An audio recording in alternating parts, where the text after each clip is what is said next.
Hi, today we're going to be going over wrist cars. So wrist cars are one of the easiest moves to kind of get some sneaky compensation.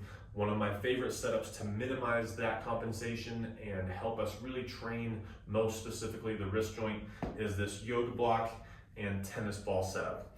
You could easily substitute this by simply holding your forearm with your other arm and then making a nice strong fist.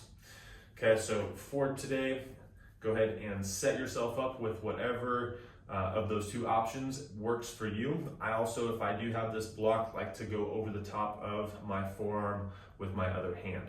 So what I'm going to endeavor to do here is make the biggest circle possible with my tennis ball while not allowing this little bone to rotate or allow any of my forearm to rotate underneath this hand on top of the block. So as I start, I'm going to begin by squeezing that tennis ball down towards the block, almost trying to touch it.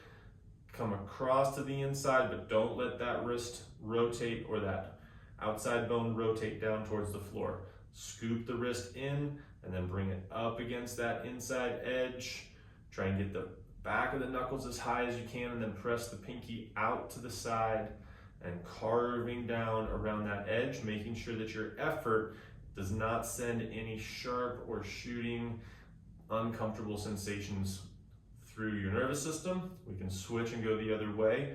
What we can be okay with is some slow, gentle movement.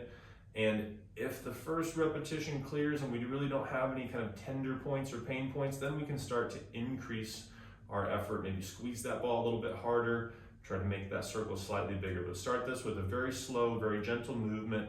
Try to find a pain-free range of motion as we go up, in, down, and around, or back to the inside, up, out, down, and scoop to the inside. All right, these are our wrist cars using a little bit of blocking and tennis ball.